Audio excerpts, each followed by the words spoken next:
Bueno, si vamos a comenzar con la segunda intervención de la mañana. Está con nosotros Carmen Alba, directora de la Oficina de Atención a Víctimas de la Audiencia Nacional, a quien conocimos hace relativamente poco, pero cuyo trabajo y dedicación, para nosotros fue una suerte conocerla y también es una suerte tenerla hoy aquí a través de una intervención, ¿no? O sea que os dejo con ella y luego también podremos preguntarle pues dudas o cualquier cosa que creamos. Os dejo con ella.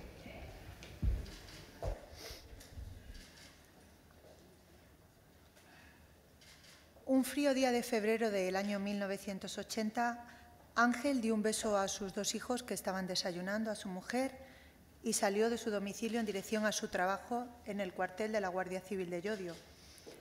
Tomó su vehículo y, como digo, en una confluencia de calles le interrumpió el paso de forma muy agresiva a un vehículo del que salió un individuo que, sin mediar palabra, descerrajó 4 tiros y lo mató. Ángel tenía 41 años y adoraba a su familia y esto era un nuevo crimen de ETA. ETA había vuelto a matar después de una semana. Reivindicó el atentado contra Ángel en un periódico de tirada local, jactándose de los hechos, sintiéndose muy orgullosos porque habían matado, según sus palabras, a un agente del Estado opresor. Ana, la viuda, que apenas había podido ir al colegio unos años, acudió al juzgado, la llamaron muerta de miedo, sin haber visto nunca a un juez ni saber nada del proceso penal, por supuesto, y le hicieron firmar, un funcionario de forma fría, le hizo firmar un papelito sin saber ella que lo que estaba firmando era un ofrecimiento de acciones que le estaba dando la posibilidad y la oportunidad de perseguir al criminal que había matado a su marido a través del proceso judicial. Ana no sabía lo que había firmado. Se limitó a preguntar, ¿y ahora qué? ¿Y ahora qué? Y le dijo el funcionario, no se preocupe que ya la llamaremos cuando su señoría lo mande. Ana nunca recibió ninguna llamada, ni de su señoría ni de nadie. Pasados 33 años, el hijo mayor de Ángel se dio cuenta de que todos aquellos años, todo ese tiempo, había caído sobre la familia el peso del silencio, de un silencio terrible, porque nadie se atrevía a hablar de ese proceso, nadie se atrevía a preguntar para no remover la herida y se dio cuenta que necesitaba saber qué era la verdad, qué era lo que había pasado con ese asesinato de su padre, descubriendo al final, después de muchas peripecias, que el asesinato de su padre había salido gratis porque no había ningún autor conocido, se había archivado la causa y el delito había prescrito. Ese asesinato nunca se pagó. Pues bien, la historia de Ángel es la historia de cientos de víctimas, como la de Enrique, superviviente del atentado en la madrileña Plaza de la República Dominicana, que nunca recibió una notificación ni una llamada de la Administración, salvo la citación a declarar como testigo con los apercibimientos legales de que de no comparecer podría incluso hasta incurrir en delito. La historia de Elena, que supo casi 15 años después que había una sentencia y que había alguien cumpliendo condena por el asesinato de su hermano pequeño, o la historia de Mar, que se enteró por la prensa de que el asesino de su marido había obtenido la libertad condicional y estaba paseando por el pueblo tan ricamente con su familia. Bien, estas historias, que no son estas 4, son ejemplos con nombres ficticios, por supuesto, es la realidad de cientos de víctimas, como digo, que componen el puzzle de un mapa terrible, que es el mapa del olvido de la Administración hacia la víctima. El olvido que no debemos maquillar, ni muchísimo menos, sino sacarlo a la luz y reconocerlo. Buenos días, mi nombre es Carmen Alba, soy coordinadora responsable de la Oficina de Asistencia a la Víctima del Terrorismo de la Audiencia Nacional y hoy vengo a contarles que ha llegado un nuevo tiempo para la víctima, que ha quedado atrás la etapa en la que la víctima del terrorismo vivió relegada en un segundo plano y la Administración no se preocupó de ella. Ahora se va afianzando esto que dicen, el nombre de mi ponencia, que dice un nuevo planteamiento administrativo. Se va afianzando ese nuevo planteamiento de la Administración hacia la víctima del terrorismo, que es el que surge de la influencia del principio de humanidad, que es que no podría ser menos, porque es que la víctima del terrorismo es una víctima de violaciones de derechos humanos y a ella hay que responderle con humanidad. Y por eso está aquí hoy la Oficina de Asistencia a la Víctima del Terrorismo. Además, está aquí mi compañera, que hace un trabajo extraordinario también. Somos un equipo de personas, aunque yo coordine, la verdad que ponen todo el corazón. Ya ha quedado atrás el principio de neutralización o de invisibilización de la víctima del terrorismo. Y ahora, paulatinamente, poquito a poquito, sí que se van previendo normas que contemplan el interés de la víctima. El presidente de la Audiencia Nacional ha estado hablando de algunos ejemplos, de la necesidad de notificarlo todo, de la necesidad de explicarlo todo a la víctima. ¿Qué menos? ¿Qué menos, no? Pues bien, yo estoy de verdad que encantada de estar hoy aquí con este foro lleno de amigos, de caras de gente a la que quiero muchísimo.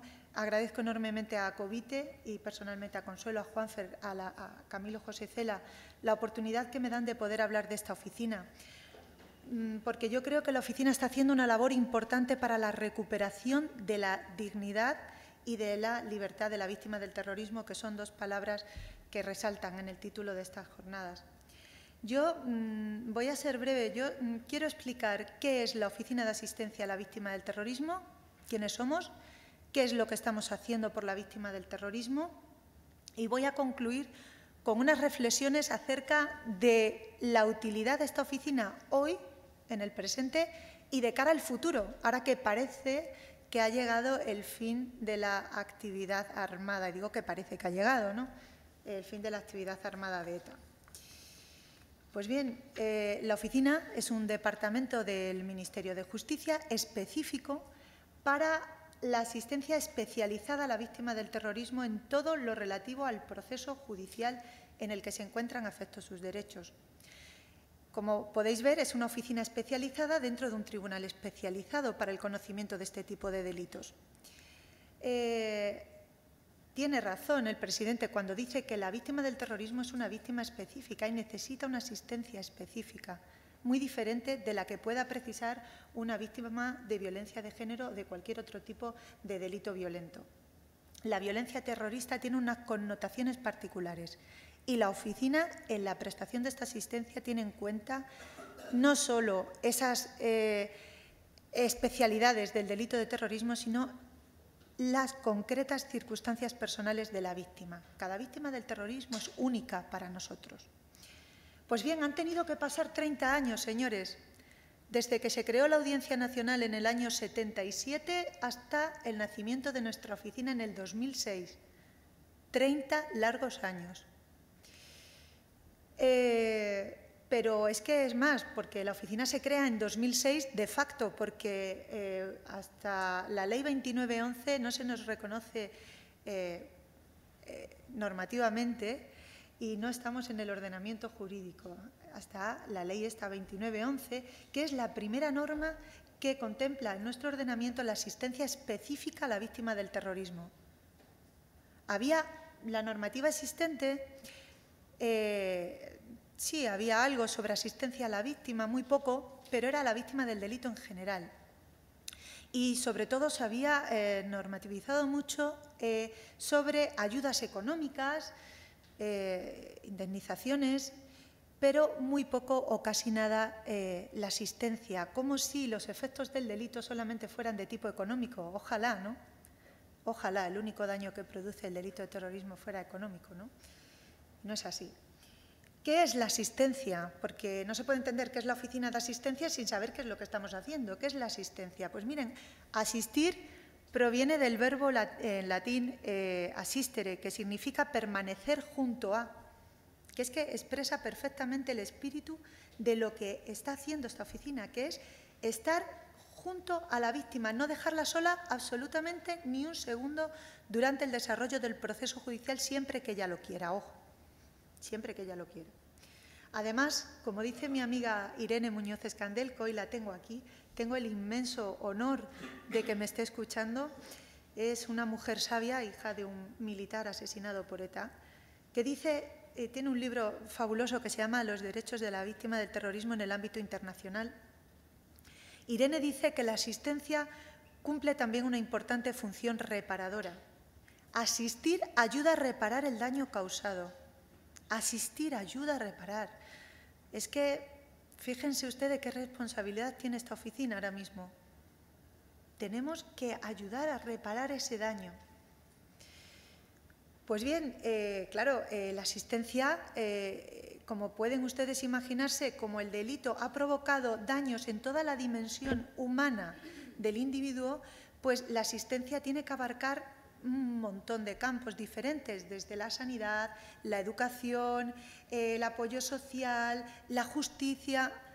Por eso hay tantos agentes públicos, privados, organismos, dedicados todos para el apoyo a la víctima del terrorismo, cada uno en su faceta. Y está muy bien que estemos tantos, ¿no?, queriendo ayudar a las víctimas ahora, pero siempre y cuando se delimiten muy bien las competencias de unos y de otros y que tengamos claro dónde desarrolla cada uno sus funciones, sobre todo para evitarle a la víctima la confusión, ¿no?, de decir, la desorientación de ¡jo, cuánta gente, pero quién me ayuda en este concreto problema! Y no sabe a quién dirigirse. O para evitar que haya duplicidad de actuaciones por parte de unos y inactividad respecto de otras cuestiones por parte de otros. Tenemos que tener muy claro las competencias de cada uno. Y una vez bien delimitadas esas competencias, poder establecer colaboración entre todos para el bien de la víctima, que es nuestro objetivo. Eso nunca se puede olvidar. Bueno, pues dicho esto, conviene centrar muy bien que es que nuestra oficina, nuestra actuación, la actuación de la oficina se circunscribe al proceso judicial. Todo lo que esté extramuros del proceso judicial no entra dentro de nuestro ámbito de actuación. Podemos orientar a la víctima y derivarla hacia los organismos competentes, pero nosotros no podemos actuar ahí y, de hecho, siempre nos abstenemos. Todo lo que se refiere a la asistencia de tipo social y a la ayuda económica a las víctimas del terrorismo, al margen del ámbito judicial, no corresponde a esta oficina, sino a la Dirección General de Apoyo a Víctimas del Terrorismo, que dirige muy bien Sonia Ramos, que hoy tengo también el honor de que me esté escuchando. Pues bien, ¿cuáles son las funciones de esta oficina? Bien, la Ley 2911 nos da una serie de funciones, nos las da de forma, digamos, abierta, deja la puerta abierta al desarrollo por parte de la oficina de muchas otras adicionales o complementarias de estas. Nos dice que tenemos que facilitar información sobre el estado de los procesos que afecten a las víctimas del terrorismo. Debemos asesorar a la víctima del terrorismo en todo lo relacionado con los procesos penales y contencioso-administrativos en las que se encuentren afectos sus derechos. Ofrecer acompañamiento personal a los juicios, promover la salvaguarda de la seguridad y de la intimidad de la víctima y establecer cauces de información a la víctima acerca de todo lo relacionado con la ejecución penitenciaria hasta el cumplimiento íntegro de la condena. Pues bien, me vais a permitir que me centre. Todas las labores son importantes, todas son necesarias, pero me voy a centrar y me voy a detener en la de información, porque aparte de que supone el 80% de la labor que desarrolla esta oficina, creo que ahora es un momento importante para poner en valor ese derecho a la verdad del que habéis hablado antes algunos y y creo que tiene mucha relación con esta función de información de la oficina, es que no hay un derecho para la víctima del delito en los instrumentos internacionales que le sea más reconocido que el derecho a obtener información, con la consiguiente obligación de los Estados de satisfacer ese derecho a saber. Pero es que ese derecho a la información que ostenta toda la víctima de cualquier tipo de delito, en la víctima del terrorismo tiene una dimensión especial porque emana del derecho a la verdad. El derecho a la verdad cumple una doble función importantísima para la víctima del terrorismo. Por un lado, una función reparadora, porque a la víctima el conocer la verdad de lo ocurrido le ayuda a obtener paz. Por otro lado, el derecho a la verdad es un instrumento necesario para que la víctima pueda ejercitar sus acciones judiciales en defensa de sus derechos. Es que, miren, es que si a la víctima no se le informa de la causa, ¿cómo va a poder ejercitar sus derechos? Entonces, el legislador ha previsto esta oficina como un instrumento específico para facilitar a la víctima del terrorismo esta información. En cualquier caso, la información que llega, la información que nos reclaman las víctimas puede ser de lo más variopinto. No se crean que es solo judicial, no es solo relativa, pues, a mí me preguntan desde, oye, ¿pero qué es un sobreseimiento provisional? Es una información de carácter general, hasta una información específica, cómo está mi proceso, cuánto le queda, sino que también reviste no sé, tiene unas connotaciones a veces increíbles. Por ejemplo, se me ocurre el caso de la madre de un guardia civil muy jovencito, igual se me salta la lágrima porque me emociona mucho este caso.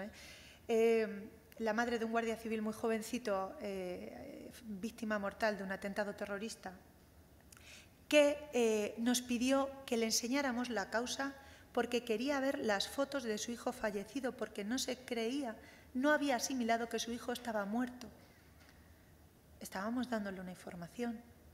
Allí estábamos la psicóloga de la oficina y yo mostrándole a esa mujer rota, cualquiera que sea padre puede imaginárselo,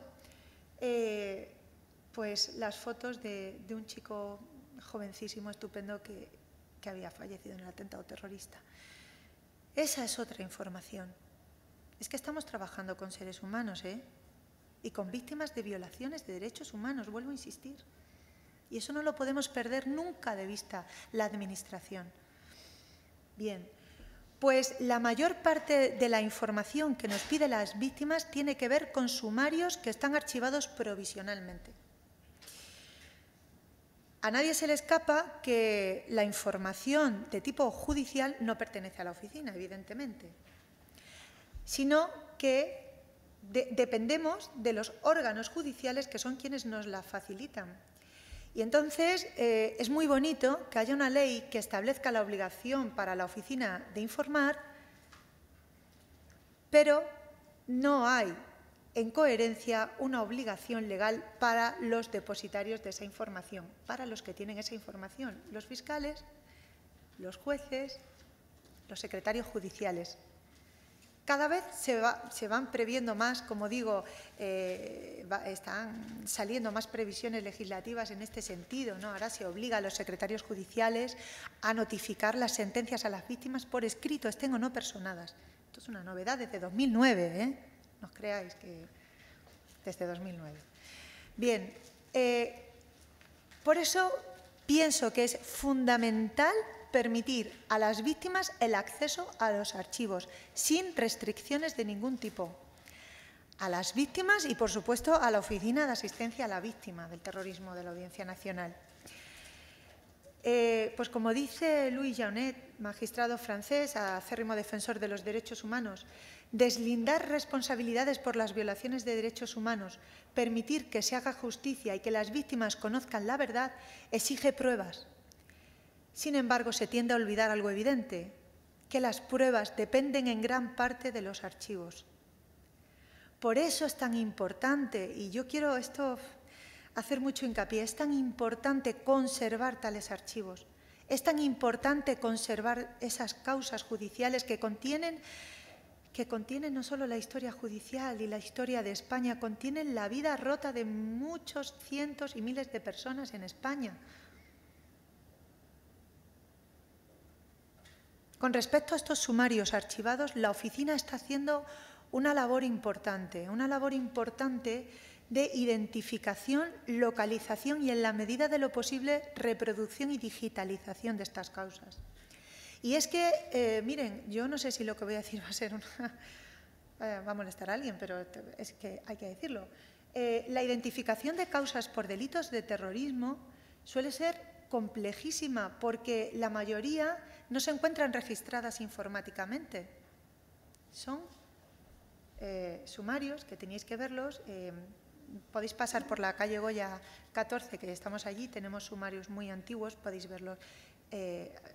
Folios amarillentos, en fin, grapados a mano, cosidos. Tenemos que desgrapar todo eso con muchísimo cuidado, digitalizarlos. Pero antes de todo eso, de la digitalización, hay que localizarlos. Porque es que, miren, es que las causas judiciales de ningún tipo, pero tampoco las causas por delitos de terrorismo, se han ordenado nunca por nombre de víctima. El criterio de ordenación era un número. Sumario 1/77, sumario 2/77.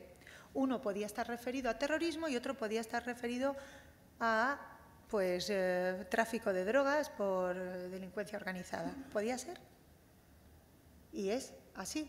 Entonces, ¿cómo localizamos las causas si las víctimas lo que nos están dando son nombres y apellidos de sus familiares? Es muy complicado, es una labor muy complicada. La estamos haciendo poco a poco, con mucho esfuerzo y con mucho empeño y la verdad que poniendo todo el corazón.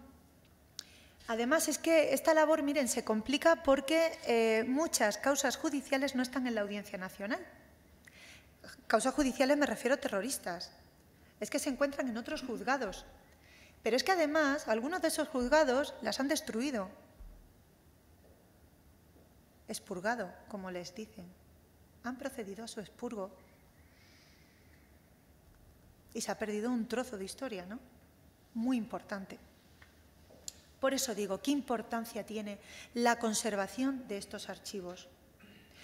Fruto de esta labor que estoy diciendo de la oficina ha sido el balance de las famosas 349 causas sin resolver, que ni eran 349 causas ni estaban todas sin resolver, porque eran 349 víctimas, 200 y pico causas y había 111 sentencias. Como digo, es el caso de una de estas víctimas de las que hablo. Había sentencia y ella nunca lo supo. Bueno, pues es la realidad que tenemos en nuestro país, ¿no? Pues bien, pero es que la oficina no solo ofrece esta información a las víctimas que ha dejado el terrorismo después de la constitución, de la creación de la Audiencia Nacional en el 77, es que nosotras nos preocupamos también de esas víctimas a las que muchos han olvidado.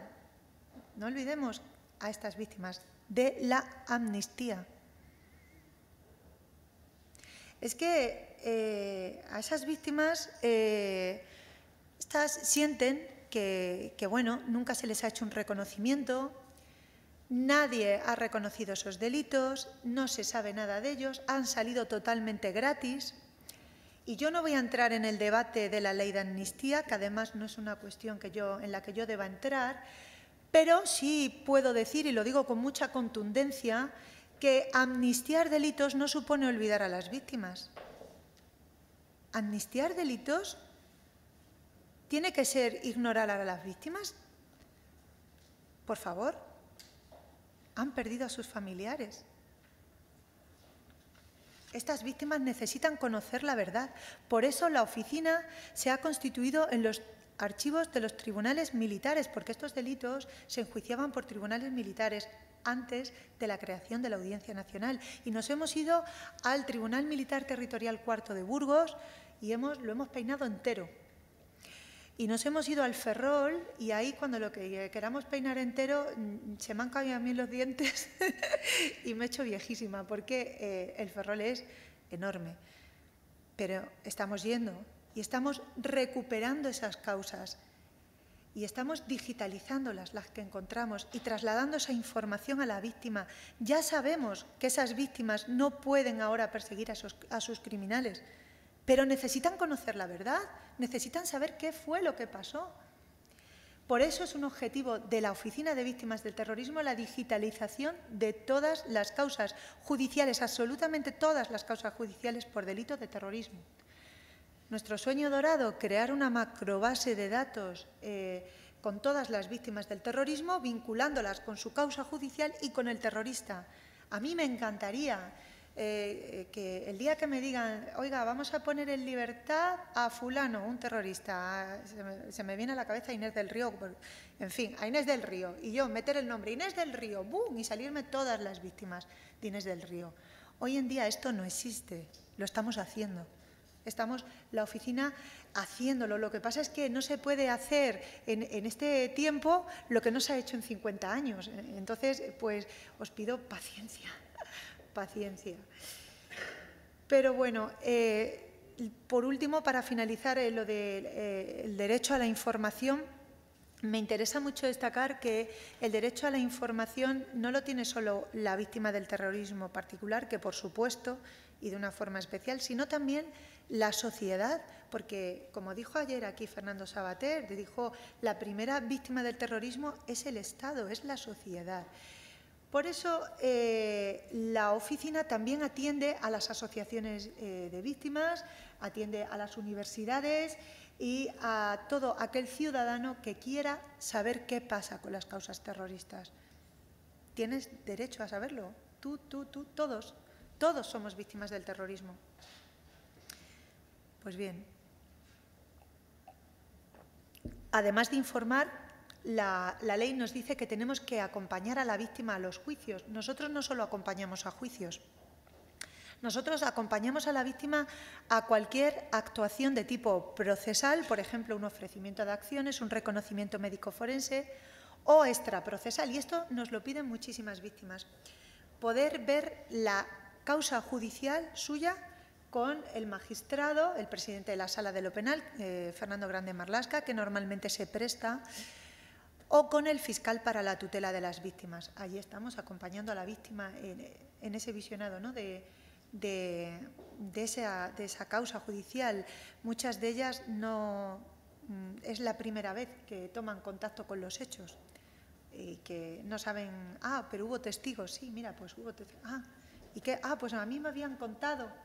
No, esta es la verdad y se la mostramos. El ofrecimiento de la oficina, como digo, el acompañamiento de la oficina debe partir de un ofrecimiento. No debemos esperar a que la víctima nos solicite el acompañamiento. Tenemos que llamarle y decirle, mira, Consuelo, Irene, el juicio de tu padre va a ser el próximo día tal. ¿Quieres que te acompañemos? ¿Te apetece que vayamos contigo? Sí. Normalmente lo agradecen muchísimo. Además, es que el acompañamiento es una muestra perfecta, ¿no?, de la cercanía de la Administración con la víctima. Pero necesitamos, de nuevo, igual que para obtener información, la colaboración de los diferentes operarios jurídicos, aquí también necesitamos la colaboración. Necesitamos que los secretarios judiciales nos digan con antelación, con bastante antelación, los señalamientos de los juicios. Porque, señores, si a mí me dicen hoy es miércoles, no, si me dicen el jueves o el viernes que el lunes hay un juicio, ¿cómo preparo yo a la víctima para el juicio? Y es que los secretarios judiciales tienen encomendado por ley efectuar los señalamientos. Entonces, ¿qué duda cabe del beneficio que se obtiene? Si a mí el secretario me dice con bastante antelación cuándo va a ser el juicio, yo puedo llamar a esa víctima, prepararla con la psicóloga para que esa víctima, incluso con mayor razón, la que deba declarar como testigo, lo haga desde un ánimo mucho más tranquilo, más sosegado. Para ello la preparamos.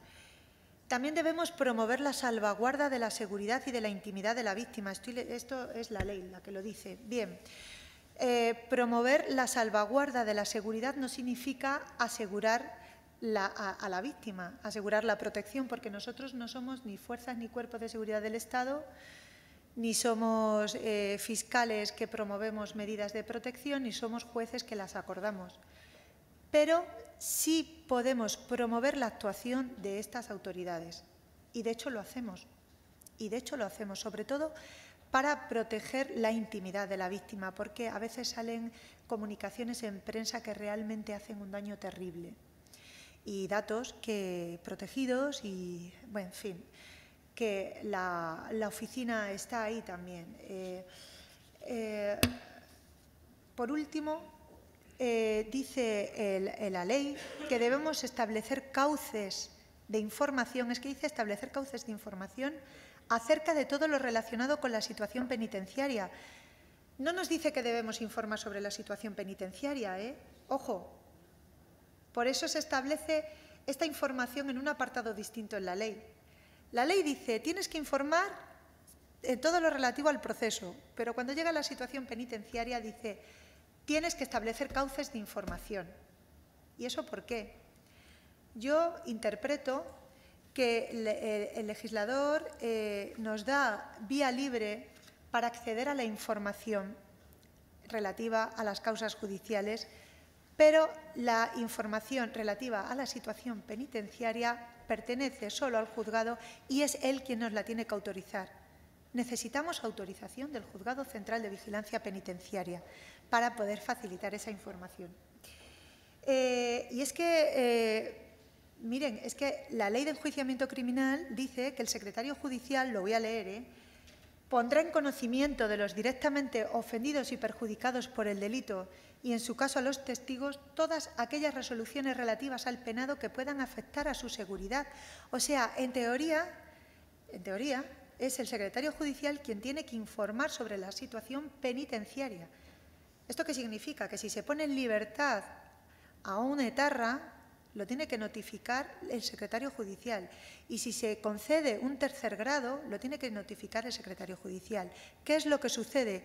Que en la práctica lo viene haciendo la oficina de víctimas, porque el juzgado, muy sabiamente, delega en nosotros. Es que nosotros sabemos comunicar a las víctimas las resoluciones, para eso estamos.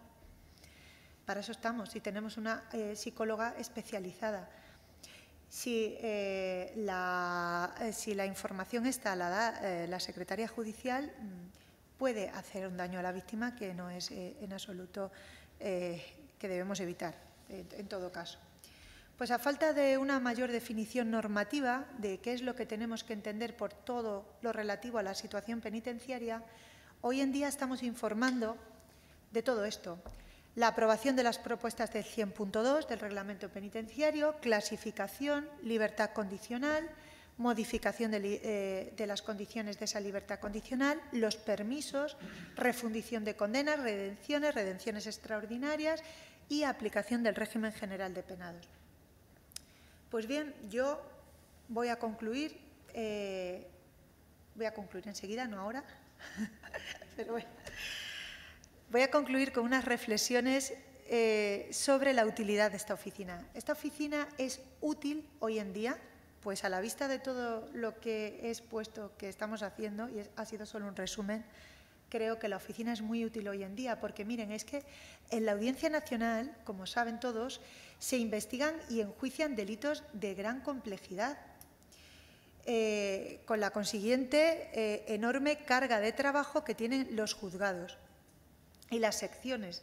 Entonces, resulta una tarea de imposible o casi imposible cumplimiento para los funcionarios estar pendientes de las víctimas, informarlas y, además, informarlas de forma adecuada a su estado psicológico y a todo lo demás.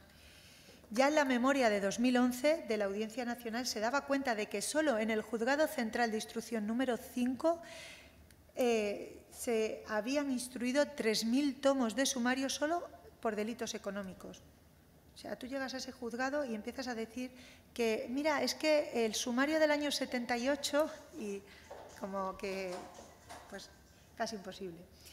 De cara al futuro es necesaria esta oficina porque hay gente que me dice, bueno, pero si ya se está acabando el terrorismo, ¿no? Ya vosotros que pintáis aquí. Entonces, esto es una barbaridad, claro. Pues aunque parece que ha llegado el fin de la actividad armada de ETA, y vuelvo a decir, insisto en que parece, El terrorismo puede volver a matar, pero no solo el de ETA, el de los Grapo, incluso, que parece que están ahí extintos, el terrorismo yihadista, los gallegos, que están tomando ahora mucha fuerza, y, por supuesto, no sé si lo he dicho, los yihadistas. Por eso no podemos estar tan seguros de que el terrorismo no va a provocar nuevas víctimas. Pero es que, miren, aunque no haya nuevas víctimas, es que no podemos desatender a todas las víctimas que el terrorismo ha dejado desde el año 60 hasta el 2010.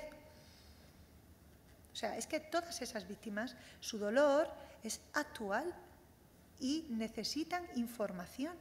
Y debemos sacar todas esas causas de los archivos judiciales y sacarlas a la luz y ofrecerlas a las víctimas. Es que, además, se están reabriendo causas en la Audiencia Nacional. Y, además, aún hay vivas 182 en trámite, quiero decir, en la Audiencia Nacional por delito de terrorismo. Y, por último, en este llamado proceso de paz, que parece estar pergeñándose, ¿no?, en el panorama político, me hace gracia tu cara, actual, es más que nunca necesario reconocer a la víctima su derecho a conocer la verdad, su derecho a la memoria. Ahora, más que nunca. Porque, miren, es que aunque ETA haya dejado de matar y se haya acabado la violencia armada en teoría, no ha renunciado a otras formas de violencia, porque, como dice Ofa Bezuna Artea, que es catedrática de Ciencias Políticas de la Universidad del País Vasco, existe la violencia ideológica. Y dice, si el desprecio y la cosificación de las víctimas ha sido la norma de ETA y de la izquierda abertzale, ahora su ofensiva se centra en poner su peculiar sello al relato de lo ocurrido, en el que los victimarios se tornan en víctimas, equiparan todos los sufrimientos, los atribuyen a la existencia de un conflicto histórico que se remonta a la noche de los tiempos y que es capaz de transmutarse para asimilar la guerra civil. Pues bien, frente a esta violencia ideológica es la asistencia de la oficina para llevar la verdad allí donde no esté esclarecida. Para concluir, voy a terminar como empecé, con una frase que dijo Fernando Grande Marlaska justo hoy hace un año, el 2 de julio de 2013, en el Escorial, en los cursos de verano, dijo: todos hemos tenido una gran falta de sensibilidad ante las víctimas del terrorismo. Y tiene razón. Pero yo hoy digo que las víctimas están asistiendo a un nuevo momento para ellas, un momento de oro. Que hoy el Ministerio de Justicia está comprometido, que ha creado esta oficina, que la impulsó el anterior presidente de la Audiencia Nacional, Ángel Juanes, y que el actual presidente está llevando con una sensibilidad de verdad que digo que extraordinaria y una entrega tremenda. Cada vez tenemos más previsiones que contemplan el interés de la víctima y, como he dicho en algún momento, os agradezco muchísimo todo vuestro trabajo. Covite es súper valiente y nos estáis ayudando a llevar la verdad a las víctimas. Pues paciencia, darnos tiempo para poder arreglar lo que no se ha hecho en 50 años. Muchas gracias, buenos días.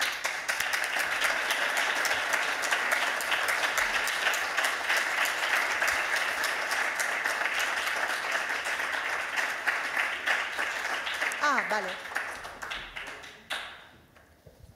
Bueno, yo quiero agradecer, no tengo palabras. Qué miedo me das. ¿Qué? ¿Miedo? ¿Miedo? Bueno, voy a cambiar mi discurso.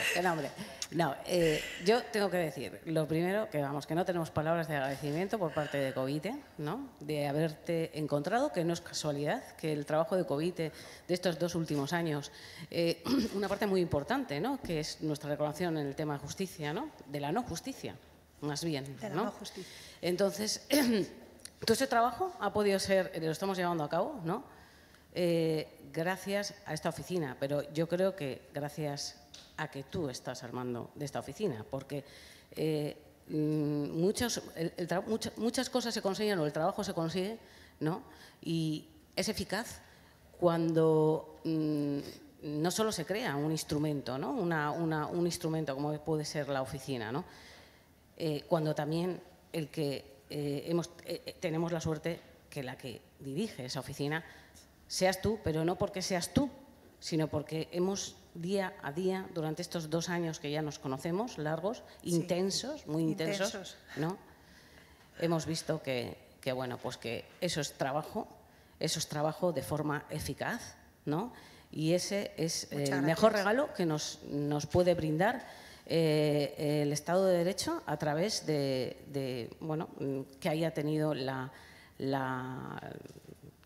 acierto de poner a personas como tú delante de esa oficina. Y muchas gracias, no tenemos palabras para hacerte.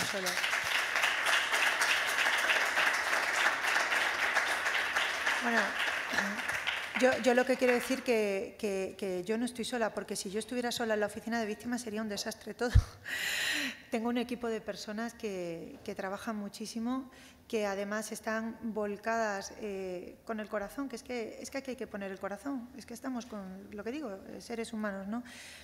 Pero bueno, es que no sé, no tengo palabras. Muchas gracias. Para nosotros de verdad es un honor asistir a la víctima del terrorismo. Es que es una suerte tremenda poder hacer este trabajo. Todos los días doy gracias a Dios por él, ¿eh? Lo digo de verdad. Todos los días doy gracias a Dios por este trabajo. De verdad que sí. Es verdad. Hola, buenos días. Yo quería felicitarte también, no solo por cómo nos has expresado con sencillez tu trabajo, sino cómo se elabora de verdad ese trabajo. Yo recientemente he sido objeto de las atenciones de los diferentes departamentos que están puestos al servicio de la víctima y nada que ver, indudablemente, con lo que pasaron las víctimas con anterioridad. Nada que ver. Por lo tanto, esto lleva a reflexionar que la víctima no solo necesita empatía, sino necesita efectividad en esa empatía. Claro que cuando a mí me asistieron en el juicio reciente de mi marido, era colaborador todo el mundo. Desde el jefe de sala de la policía que se comportó hasta tu oficina, la oficina del Ministerio del Interior, la Dirección de Ayuda a las Víctimas. Todo el mundo noté yo que era eficaz en su calor. Eso es lo primordial. Simplemente con empatía se llega a una distancia corta, pero si además le añades profesionalidad, no digo yo que el mundo jurídico estuviera muy preparado para atender específicamente a las víctimas del terrorismo. La justicia es fría y por lo tanto se aplica como tal, con frialdad, pero que se haya elegido a diferentes personas para desempeñar estos puestos con capacitación profesional ha sido un avance para nosotros, muchísimo, porque esta mañana hablaba el presidente de la audiencia del ofrecimiento de acciones, pero ¿qué víctima que no haya estudiado Derecho sabe lo que es el ofrecimiento de acciones? Nada. Es imposible. ¿Qué es que le ofrece? Ah, sí, te puede contar alguna. Sí, el oficial del juzgado me dijo que yo podía, pero de repente una mujer que tiene que irse de Basauri o de donde mataran a su marido a Camas, a un pueblo de Sevilla, sabe lo que es y salir a buscar un abogado. Eso era terrible. Pero yo os felicito por además ser buenos profesionales y ser tan persistentes en vuestro trabajo como nosotros somos en el nuestro. No vamos a parar. Así que muchas gracias. Gracias a ti. Muchas gracias. Muchas gracias. No me presento, ya lo he hecho antes. Ya, mira. Ricardo, ¿verdad? Sí. Concretamente, hemos hablado antes del archivo de las causas. Justo cuando entrada de la ley de solidaridad anterior, todos firmábamos un derecho al Estado a que recaudara la parte correspondiente a la responsabilidad civil. Fue justo cuando a través, y lo digo, a través de la OBT, que era la que tenía concretamente el mío, mi poder, fue cuando vi el caso archivado. Nunca nos hemos preocupado. sé que hemos tenido relación con tu oficina y me queda la duda de lo que hemos dicho antes.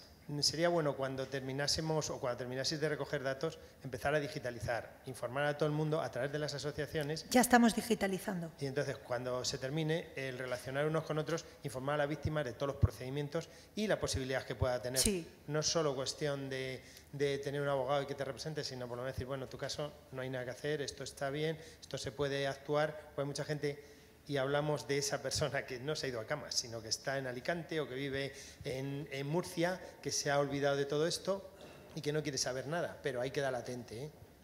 O sea, con lo cual, por nuestra parte, la de todas las víctimas, pero nadie va a ir directamente a entregar sus datos, sino lo tenéis que hacer vosotros, ¿eh? Como dices, que tenemos que ir a... Sí, a la víctima directa, cuando tú obtienes esa información, tienes que llegarle tú a la víctima. Hay muchas víctimas que se van a preocupar. ¿Sabes qué pasa, Ricardo? ¿Eh? ¿Sabes qué pasa con respecto a eso?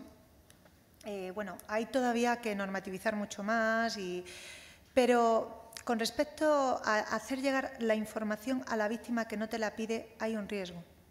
Mira, la directiva de 2012/29 reconoce o contempla, por primera vez yo lo he visto, algunos instrumentos internacionales también se contemplaba, pero aquí en España por primera vez llega, ahora con la transposición de esta directiva en el anteproyecto de ley orgánica del Estatuto de la Víctima, el derecho de la víctima a no saber. Oye, es que la víctima tiene derecho a no saber. Y es que hay víctimas, es que necesitan no saber y además quieren que se las deje completamente en paz. Si yo te digo la de veces que me han colgado a mí el teléfono, no, yo pero no te además digo, ese dato lo tienes tú, yo a esta no acudo. No, escúchame, pero sí, no voy. Encantada. O sea, pero sí es perfectamente comprensible. O sea, el ir detrás de una víctima que a lo mejor no quiere saber, es muy duro. Porque, ¿sabes lo que me pasó una vez? Que casi me cargué a una señora, porque le fui a notificar, a comunicar que se le había concedido la libertad condicional a Pérez de Nanclares. Y entonces la señora, yo no tenía ni idea o sea, me habían dado su teléfono, esta es la viuda, yo llamo a la viuda y la viuda cuando le digo, menos mal que no le dije la resolución, porque en cuanto le dije que llamaba de la Audiencia Nacional, la señora tenía un marcapasos. Y casi le da... Y yo digo, verás, no la mató el terrorista, pero la mato yo a la señora. Digo, o sea, te quiero decir, es complicado, no es tan fácil. Evidentemente hay resoluciones que la víctima hay que informar y tiene que conocer y la ley va a obligar, pero bueno, pueden existir vías. Yo veo ahí fundamental el papel de las asociaciones. Y yo creo que es fundamental. Mira, en España es de los pocos países en los que la asistencia la presta el Estado. La asistencia en países de nuestro entorno, en Europa, la presta una asociación privada, casi de forma exclusiva. Yo creo que es fundamental la colaboración, establecer, grupos de trabajo, como sea, comisiones con las asociaciones, porque ellas tienen información que puede servir para poder asistir mejor a la víctima. Es que... No te digo con las asociaciones que lo tienes, y lo sabe, por ejemplo, la directora de la Oficina de Víctimas conoce casos que no se han enterado. Es más, la modificación legislativa te permitía actuar de oficio. Incluso actuar de oficio sin que la víctima quisiera. Los derechos que pueda tener la víctima te permite actualmente. Entonces es una cuestión de marketing, nos tienen que dar publicidad. No es una cuestión. Vamos a ver, yo te planteo una cosa. Que sepan las víctimas que estamos y que pueden venir a nosotros. Sí, pero hay víctimas que no se enteran. Hay víctimas que no se han enterado. Hay unas que no quieren enterarse y otras que no lo saben.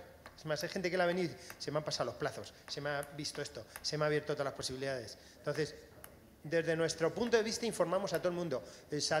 Sale en internet, sale información, pero ahí tú mismo lo has dicho, hemos tenido es que ha estado cerrada. La Audiencia Nacional era un problema antes, ¿eh? Es verdad. Era un problema, o sea, que tuviera un caso, sí, que se saliera de tu ámbito local, es un problemón, económico, de información y demás. Mientras que tú a un juzgado normal de instrucción acudes sin ningún problema y te informan de todo lo que te pueden informar. Mientras la Audiencia Nacional era un parapeto cerrado que no tenía acceso a nadie. Sí. Y entonces, hay muchas víctimas que ni tienen, ni pueden, ni lo ven. Y entonces, tú has sacado un tema. Yo te he dicho, cuando acabéis de digitalizar con toda la información, no le tienes que decir a la otra, oiga, su caso ha hecho, sino aquí hay una información en la Audiencia Nacional que puede ser relativa a usted, no tiene que contarle ninguna cosa más. Y si no... Eso las pone más nerviosas, porque Bueno, pues, ¿qué información es? Puede ser... Pero oiga, le tengo que decir algo, pero no le voy a decir el qué, es como... Bueno, la psicóloga que tenéis es su función. Hombre, claro, la psicóloga sabe decirlo, pero precisamente hablábamos de esto el otro día y decía lo negativo que puede ser decirle a una víctima, oiga, tengo algo para usted, pero no le voy a decir el qué es. Eso, entonces, es que eso así no lo puedes decir. Te lo digo en Yo no te castellano. digo que lo digas así. No, hay te que lo digo... saber a lo que se va. Sí. No, por supuesto. Y te estoy diciendo que le digas a una, oye, que va a salir... para eso hay que tener mano. Y las asociaciones no tienen gente capacitada para decirlo. Si una persona viene, se le informa y se le ayuda. Así lo hacemos. Todas, entonces... No, lo que digo es la colaboración de las asociaciones con la oficina. Esa sabes que no hay pega. Nosotros con las asociaciones, pero las asociaciones también con nosotros. Sí. Bueno, Ellas tienen más experiencia en la asistencia a la víctima que nosotros, mucha más, porque llevan desde el año 81 que se constituyó la primera asociación. Entonces, la experiencia en la asistencia a la víctima es que ahí nos pueden dar lecciones magistrales y estamos abiertos. ¿Sabes lo que pasa? Que normalmente las asociaciones son las propias víctimas las que asisten a otras víctimas y eso tiene mucho valor, eso tiene mucho peso y mucho valor. Yo voy por ahí, luego habéis comentado una cosa, no, las jornadas son sobre el fin de ETA, perfecto, pero las asociaciones tienen víctimas, como tú has dicho, de muchos grupos, es más. Eso es. Ahora mismo cualquier persona que le ocurra un hecho, o cualquier español que le ocurre un hecho fuera del territorio nacional es considerada víctima. Y entonces también tiene su peso y la Audiencia Nacional es la que juzga eso y la que instruye esos procedimientos. Sí. Luego siguen teniendo peso, luego nunca se acabará. Y más, solamente que es la noticia del mundo que puedes estar cualquier persona viajando por el mundo y puede tener ese problema, por desgracia. Totalmente. Pero, para que sepas que es... Totalmente. Que nosotros pensábamos que esto se ha acabado, no se acaba. No. Para las víctimas no se acaban, ¿eh? Es verdad. Pues nada, muchas gracias.